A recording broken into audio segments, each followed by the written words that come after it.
Hello everyone. कैसे हैं आप सब लोग? आई होप आप सब बहुत अच्छे होंगे। Welcome to our channel concept crack.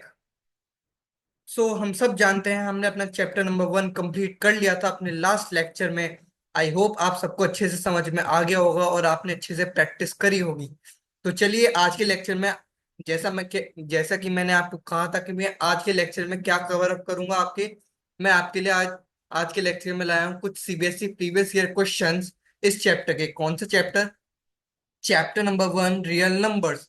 आज के लेक्चर में हम कुछ CBSE previous year questions cover up करेंगे जो कि बहुत इंपॉर्टेंट क्वेश्चन है, कई बार रिपीट हुए हुए हैं। तो वीडियो को आगे बढ़ाने से पहले अगर आप चैनल पे नए हैं तो मेरे चैनल को सब्सक्राइब कर लीजिएगा ताकि आने वाली एक्साइटिंग वीडियोस आपको जल्द से जल्द मिलती रहें।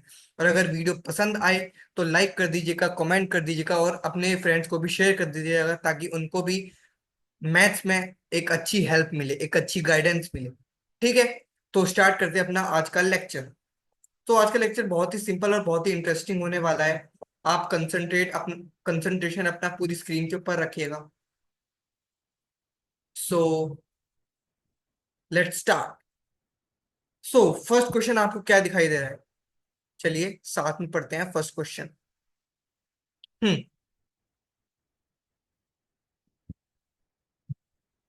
तो पढ़ते हैं। क्वेश्चन क्या कह रहा है? If p is equal to 2 to the power 3 multiply by 3 to the power 2 multiply by 5 and q is equal to 2 to the power 2 multiply by 3 to the power 3। तो हमें p एंड q दिए हुए हैं। सबसे पहले इन्हें ही note down कर लेते हैं। p क्या दिया है? 2 to the power 3 multiply by 3 to the power 2 multiply by 5। और क्यू क्या दिया हुआ है? 2 to the power 2 multiply by 3 to the power 3। तो हमें क्या बताना है? पी क्यू का एलसीएम बताना है।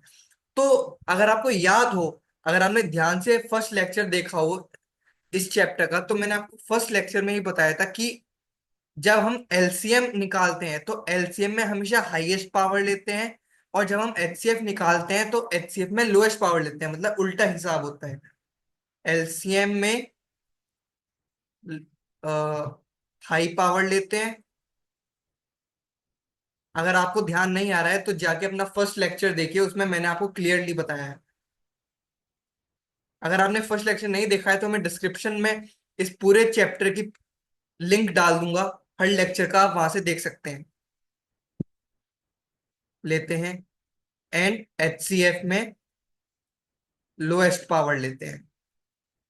उल्टा होता है क्योंकि एलसीएम की फुल फॉर्म क्या होती है? Lowest common multiple. तो इसमें लेते हैं हम हाई पावर। एचसीएफ की फुल फॉर्म क्या होती है? Highest common factor.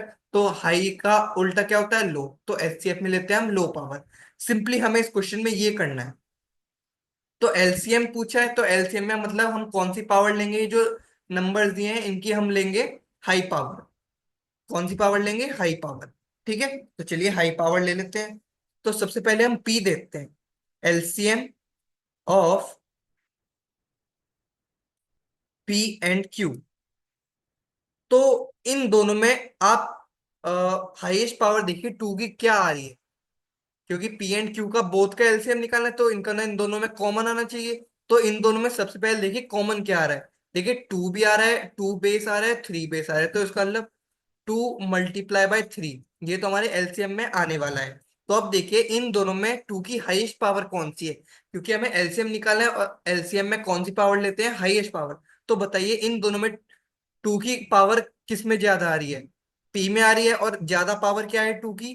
3। तो यहाँ पे जो आएगा 2 की पावर 3। अब 3 की पावर देखिए किस कौन सी ज्यादा आ रही है? या 3 की पावर 2 बड़ा होता है या 3 की पावर 3? ऑब्वियसली 3 की पावर 3 बड़ा होता है। तो इन दोनों की हाईएस्ट पावर हमने ये ले ली। तो क्या 5 इसमें इंक्लूड होगा? जो बच्चे सोच रहे हैं हाँ होगा, वो गलत है।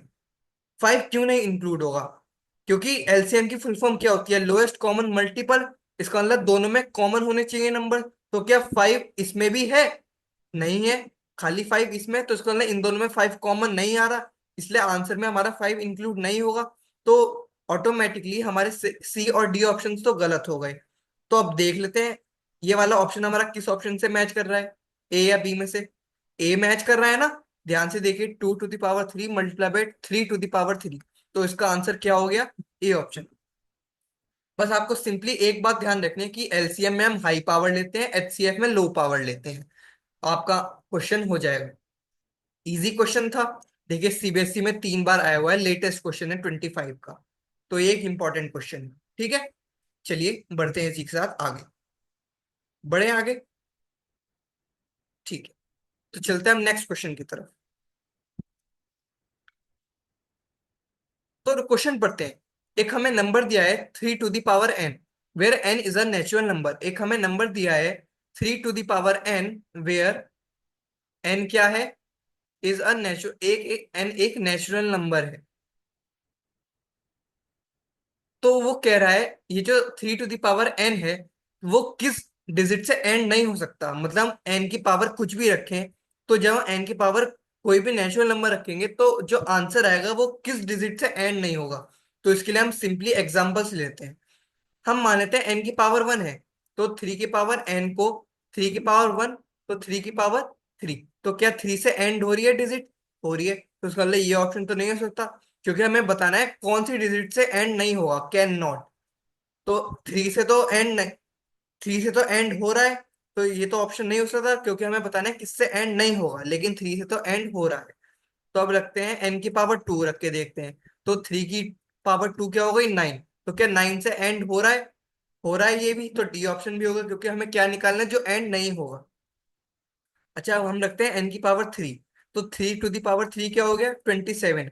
क्या ये भी 7 से एंड हो रहा है? और ऑप्शन में 7 दिया हुआ है, तो इसका मतलब ये ऑप्शन भी नहीं हो सकता। तो बचा क्या ऑप्शन हमारा?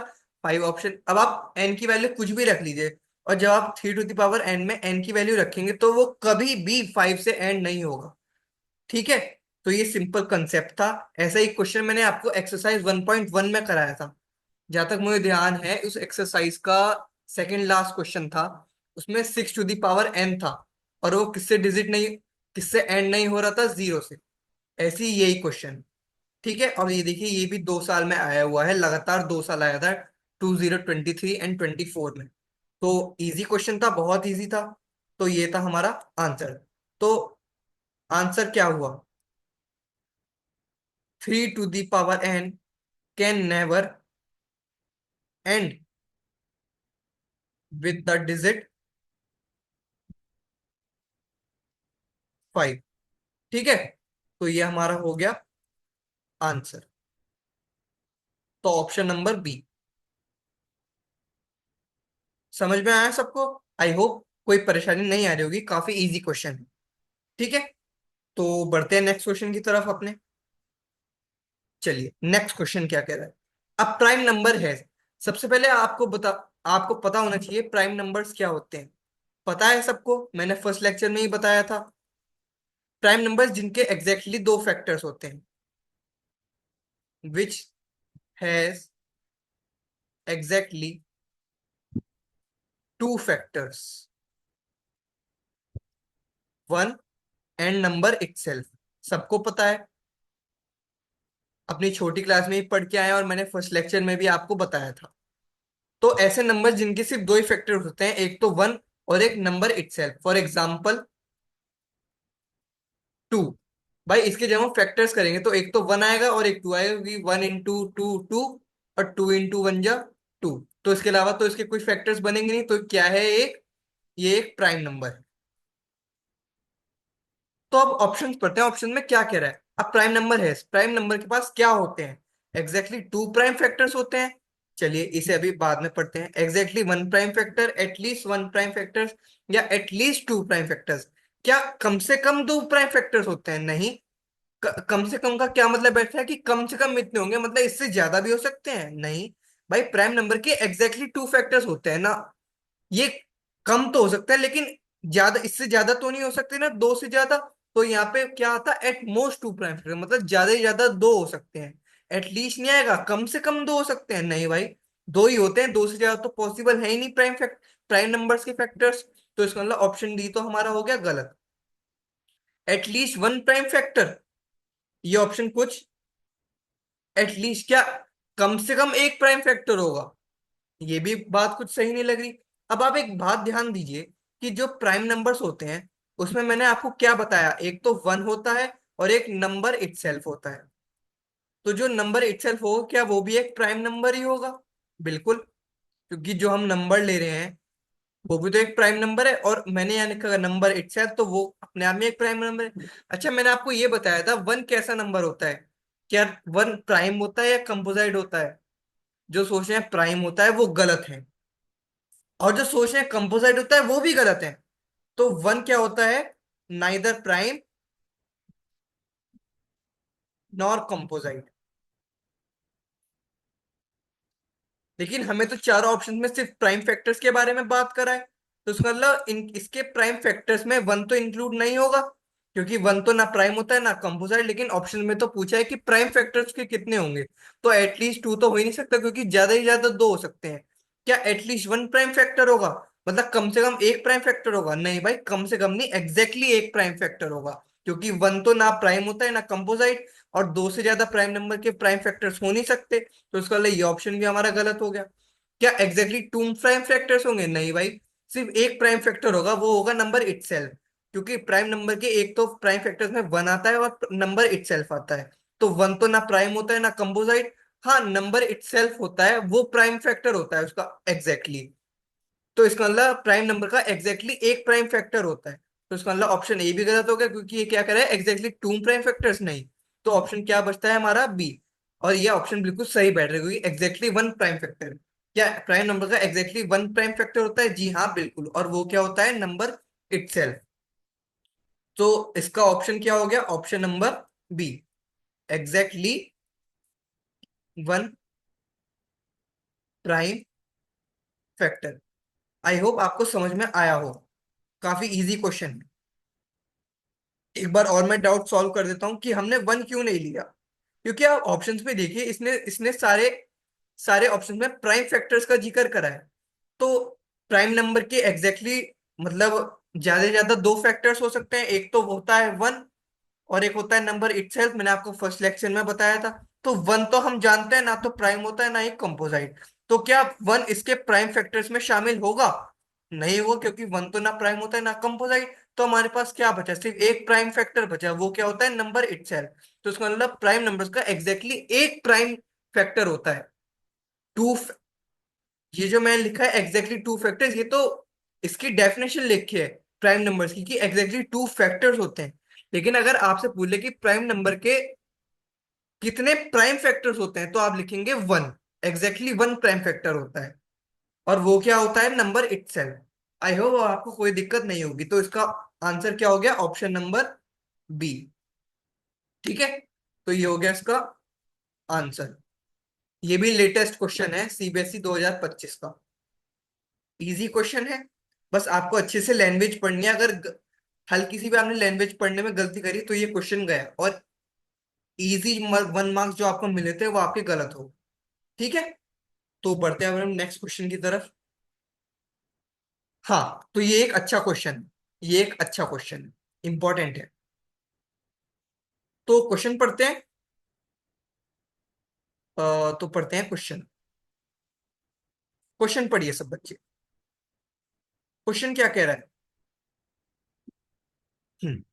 If x is the LCM of 468, मतलब 468 का एलसीएम क्या है? X. Solution, LCM of 468 is x, and y is the LCM of 357। LCM of 357 is y। मतलब इनका जो एलसीएम आएगा उसको माना है x, और इनका जो एलसीएम है वो है y। And p is the LCM of x and y, और p is the LCM of x and y। तो जो हमारे पास एक्स एंड वाई क्या है? इन दोनों के एलसीएम, और इन दोनों के एलसीएम का एलसीएम क्या है? P. Then which of the following is true? तो हमें बताना है इन चार स्टेटमेंट्स में से क्या ट्रू है। तो सबसे पहले क्वेश्चन को अप्रोच करने के लिए हम इनका एलसीएम निकाल लेते हैं। तो एलसीएम निकालते हैं सबसे पहले 4, 6 और 8 का। एलसीएम आपको पता है एक साथ निकालते हैं, एचसीएफ निकालते हैं अलग अलग। तो सबसे पहले ये जाएगा टू से। ठीक है, तो अब ये फिर जाएगा टू से, अब ये फिर जाएगा टू से। और अब ये फाइनली किस में चला जाएगा, सॉरी, यहाँ पे आएगा वन, ये वन वन वन। तो इसको क्या लिखेंगे हम, to multiply by two multiply by two multiply by three. तो 4 6 और 8 का एलसीएम क्या आ गया, 2 2 जा 4, 4 2 जा 8, 8 3 जा 24। तो 4 6 और 8 का एलसीएम क्या आ गया, 24। अब ऐसे सिमिलरली हम 3 5 और 7 का निकाल लेते हैं एलसीएम। देखिए 3 5 और 7 तीनों ही प्राइम नंबर्स हैं, तो ये अपने नंबर से ही कटेंगे। तो सबसे पहले काटा 3 से, 5 7 एज इट इज। अभी डायरेक्ट 5 से कटेगा एज इट इज, तो 7 एज इट इज। तो इसको क्या लिखेंगे, 3 मल्टीप्लाई बाय 5 मल्टीप्लाई बाय 7। तो इनका एलसीएम क्या आ गया हमारे पास, 105। ठीक है। तो इसका मतलब इनका एलसीएम क्वेश्चन में क्या दिया हुआ था, एक्स, तो इसका मतलब एक्स की वैल्यू क्या आ गई हमारे पास, 24। इनका एलसीएम क्या दिया हुआ था, वाई, तो वाई की वैल्यू क्या आ गई, 105। तो यहाँ तक तो हमारा क्वेश्चन हो गया ये। अब क्वेश्चन में आगे क्या कह रहा है, पी किसका एलसीएम था, एक्स और वाई का। तो एक्स और वाई की हमारे पास वैल्यू है, तो जो इनका एलसीएम आएगा वो क्या है, पी की वैल्यू। तो अब इन दोनों का एलसीएम निकाल लेते हैं, 24 and 105। तो सबसे पहले ये जाएगा 2 में, 12 जा 105 एज इट इज।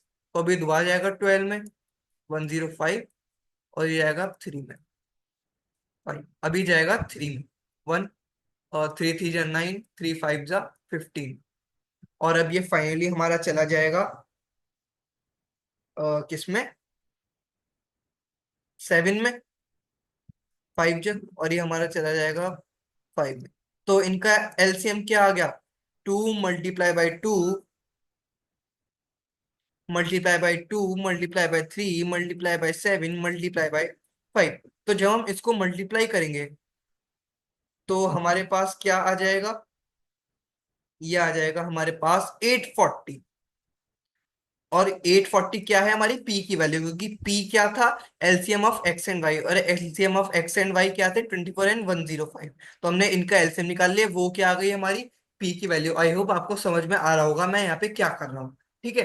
तो अब वन बाय वन इन चारों ऑप्शंस में रख के देखते हैं, ये सारी वैल्यूज हमारे पास आ गई। तो जो ऑप्शन सही बैठ जाएगा वो इसका क्या होगा, आंसर। तो सबसे पहले लेते हैं ए ऑप्शन, P = 35x। तो P हमारे पास क्या है, 840। और 35 मल्टीप्लाई बाय एक्स की वैल्यू क्या है हमारे पास, 24। तो जब हम इसे मल्टीप्लाई करेंगे तो ये आएगा हमारे पास 840। तो लीजिए, फर्स्ट ऑप्शन भी करेक्ट बैठ गया। तो 840 = 840। तो एलएचएस इक्वल आरएचएस, तो इसका मतलब इसका ऑप्शन क्या हो गया, ए ऑप्शन। अब एक बार हम बी ऑप्शन भी ले लेते हैं, P = 4y। पी है हमारे पास 840, 4 मल्टीप्लाई बाय वाई क्या है हमारे पास, 105। तो ये कितना आएगा, 420 आएगा। ये तो इक्वल नहीं है, तो इसका मतलब ऑप्शन बी क्या हो गया, गलत। सिमिलरली P = 8x, 840 = 8 × 24, ये आएगा 192। तो ये तो इक्वल नहीं है, तो इसका मतलब ये भी ऑप्शन का, और सिमिलरली ये ऑप्शन भी हमारा गलत आ जाएगा। तो इसका मतलब इसका ऑप्शन क्या हो गया, ए।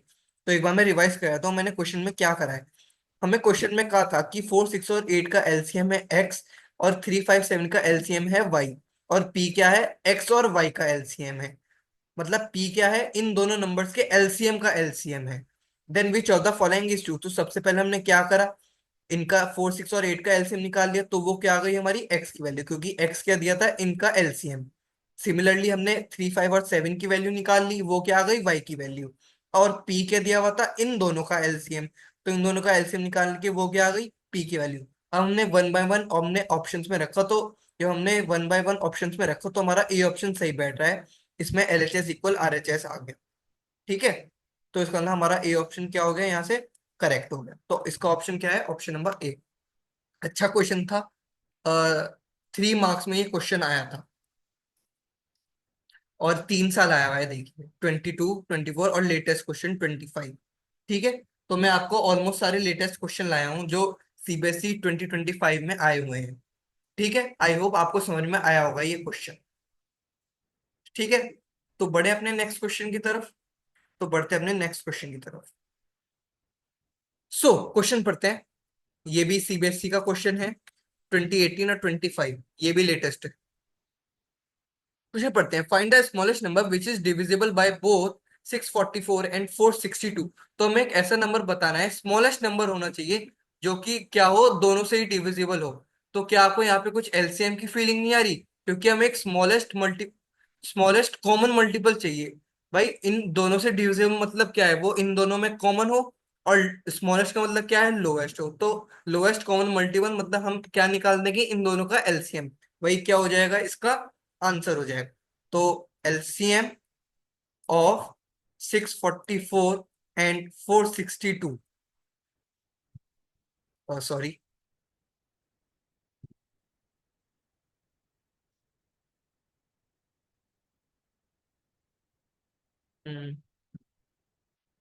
And 462 is the smallest number divisible by 644 and 462। ठीक है। तो ये स्टेटमेंट अगर आप लिख के आएंगे बोर्ड में तो एग्जामिनर के ऊपर एक बहुत अच्छा इंप्रेशन पड़ेगा। तो सिंपली अब आपको एलसीएम निकालना तो आता है by using prime factorization method, तो वही फॉलो करते हैं।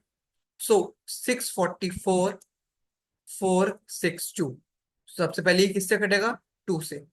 तो 2 3 6, 2 2 4, 2 2 4, 2 3 1। ठीक है।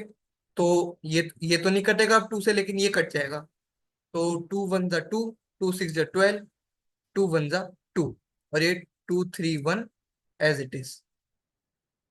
तो अब हमारा ये किससे कटेगा, आ, ये हमारा अब कटेगा।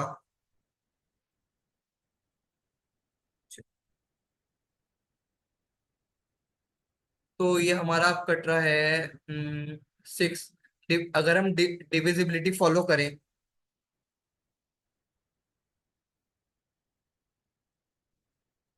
तो ये हमारा 23 से कटेगा अब डायरेक्ट, और ये 23 7 जा जाएगा। ठीक है। तो हम्म, और ये 2 3 1 अगर हम रखें एज इट इज, तो 7 से तो जाएगा ही, तो 7 भी रख देते हैं भाई अब। 2 3 1। तो अगर हम, यहाँ तो 1 बन गया, अब खाली हमारा ये नंबर पे फोकस रहेगा। तो अगर हम इसमें डिविजिबिलिटी रूल लगाएं, टू से तो क्योंकि कटेगा नहीं, क्योंकि इसकी वन प्लेस पे इवन नंबर नहीं है। अगर हम थ्री की डिविजिबिलिटी देखें तो सम ऑफ डिजिट्स थ्री से डिविजिबल होना चाहिए। तो 2 + 3 + 1 क्या बैठ रहा है, 6। इसका मतलब ये थ्री से कटेगा, तो इसे थ्री से काट देते हैं। 2 3 3 7 × 21, और ये आएगा 77।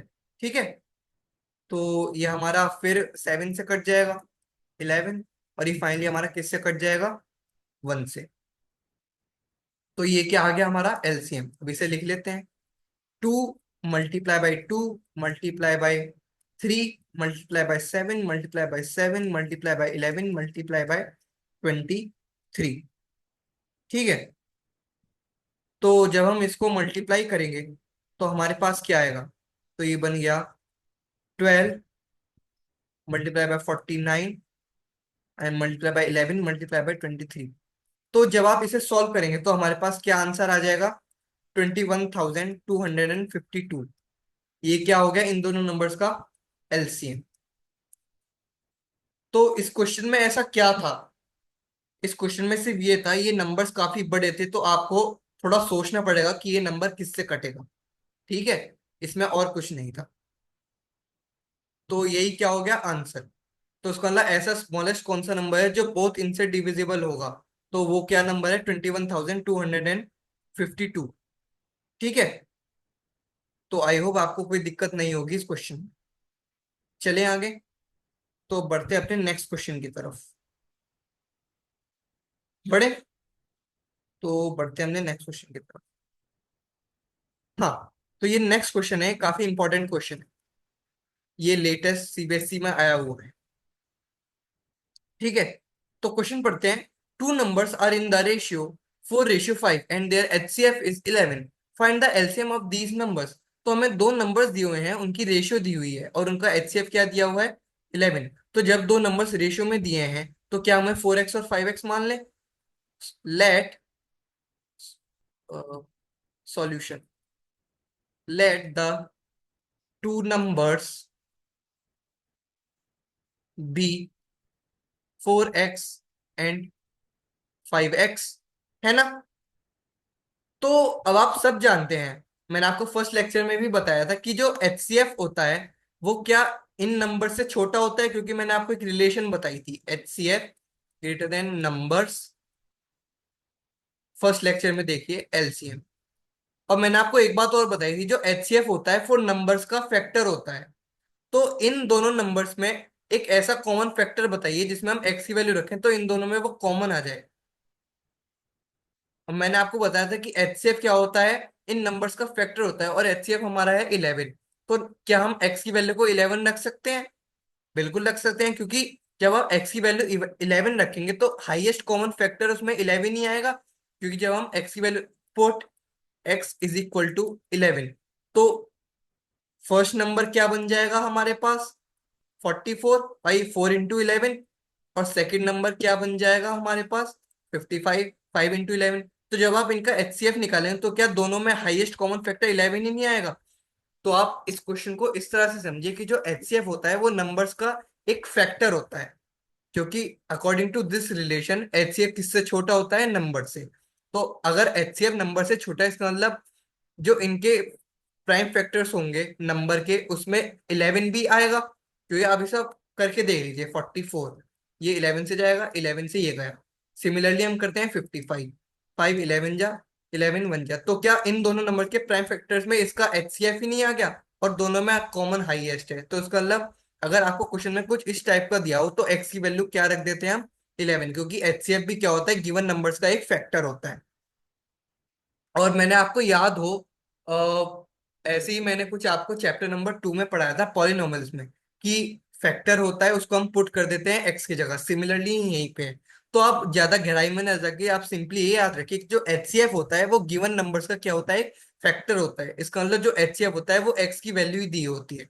तो एक्स की वैल्यू जो हमने 11 रखी, तो हमारे पास दो नंबर्स आ गए, 44 एंड 55। तो अब हम सब जानते हैं, हमने एक बहुत अच्छी रिलेशन पढ़ी थी, HCF multiply by LCM is equal to product of two numbers. बहुत इंपॉर्टेंट रिलेशन है, मैं बार बार आपसे कह रहा हूँ।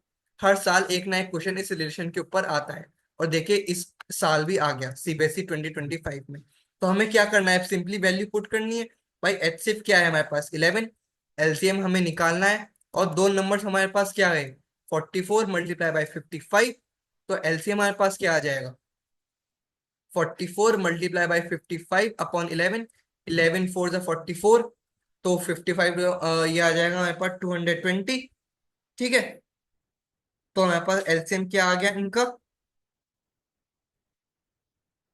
220। सही होप, आई होप सही करा होगा। जी हाँ, इसका आंसर हो गया 220। तो LCM हमारे पास क्या आ गया? 220। आई होप आपको समझ में आ गया होगा। सिर्फ समझने की चीज इसमें ये थी, ये इंपॉर्टेंट पार्ट था। बाकी तो आप सब कर लेंगे, आपको ये रिलेशन याद होनी चाहिए। ठीक है, समझ में आया सबको? आई होप कोई प्रॉब्लम नहीं आ रही होगी। तो बढ़ते अपने अपने नेक्स्ट क्वेश्चन की तरफ।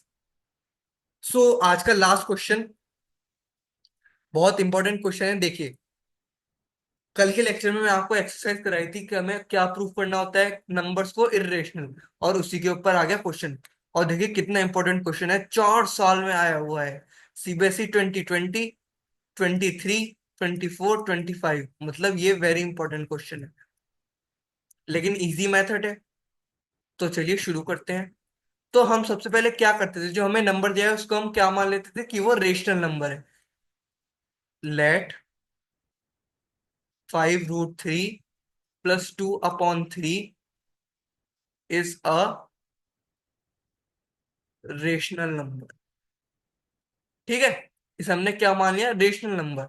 तो क्या हम 5√3 प्लस 2/3 को आर के इक्वल रख सकते हैं?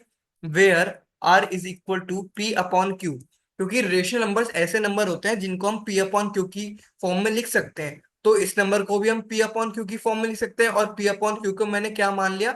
आर। तो इन दोनों को इक्वल रख दिया मैंने। अब अगर हम 5√3 को इधर रखें, R-2/3 लिख सकते हैं, ठीक है। और अगर हम √3 को एक तरफ रखें तो R-2/3 होल 5, ठीक है। तो हमारे पास एक ये बॉक्स बन गया। तो क्या आप देख सकते हैं कि जो हमारी लेफ्ट हैंड साइड है वो नंबर कैसा है? इरेशनल नंबर है, आप देख सकते हैं। और इस साइड में हमेशा कैसा बनेगा? एक रेशनल नंबर बनेगा, क्योंकि ऐसा नंबर तो नहीं बनेगा जो कभी खत्म ना हो या रूट में कोई नंबर बने, या ऐसा नंबर जिसकी डेसिमल के बाद डिजिट एंड ही ना हो। भाई एंड हो जाएंगी। तो इसका मतलब हमारे राइट हैंड साइड पे क्या बन रहा है? रेशनल नंबर बन रहा है। लेकिन ये चीज तो गलत होगी, क्योंकि irrational can never be equal to rational. तो अब हम आगे क्या रख रहे थे? इसको मान लेते हैं first. So in equation first, LHS, in LHS, √3 is an irrational number, whereas in RHS, R-2/3/5 is a rational number. But we know that irrational can never be equal to rational. भाई हो ही नहीं सकता, भाई दोनों equal कैसे हो सकते हैं? दोनों की अपनी अपनी नेचर है। So the statement we supposed is wrong, and 5√3 plus 2/3 is an irrational number, ठीक है। मैंने कल आपको इसके भी आपको 2-3 क्वेश्चन कराए थे। अब आप, आई होप अब आपको कोई दिक्कत नहीं रही होगी। आपको मैंने सीबीएसई का क्वेश्चन भी करा दिया, तो इन क्वेश्चंस को करिए। सो आज का लेक्चर यहीं खत्म होता है। तो आज के लेक्चर में हमने बेसिकली अपने सीबीएसई के कुछ पीवाईक्यूज कवर करे related to chapter number 1 real numbers. I hope आपको सभी क्वेश्चन समझ में आए होंगे, और ये भी पता चला होगा कि क्वेश्चन इतने टफ नहीं आते हैं, इजी क्वेश्चंस आते हैं। सिर्फ आपको प्रैक्टिस होनी चाहिए, कंसेप्ट क्लियर होने चाहिए, और आपको लिखने का तरीका पता होना चाहिए। बाकी तो क्वेश्चन बहुत ईजी है, चुटकियों में हो जाएगा। और ये मैं आपको बता देता हूँ, 3 मार्क्स में क्वेश्चन आया था। क्या है नहीं, बिल्कुल इजी। सिर्फ आपको लैंग्वेज याद करनी है, और आपको ये स्टेप हर क्वेश्चन में सेम सही रहेगा, है ना। तो आज का लेक्चर हम यहीं खत्म करते हैं। आई होप आप सबको समझ में आया होगा। अगर समझ में आया है तो यार वीडियो को लाइक कर देना, चैनल को सब्सक्राइब कर देना, ताकि आने वाली एक्साइटिंग वीडियोस आपको टाइम पर मिलती रहे। तो विदा लेते हैं आपसे। Thank you so much. Support करते रहिए, अच्छे से पढ़िए, और एक बार इन क्वेश्चंस को अपने हाथ से जरूर करके देखिए, क्योंकि सीबीएसई के क्वेश्चंस हैं। तो ऑब्वियस सी बात है, आपको करने आने चाहिए, ठीक है। सो मिलते हैं आपसे अगली वीडियो में, तब तक के लिए बाय बाय, टेक केयर।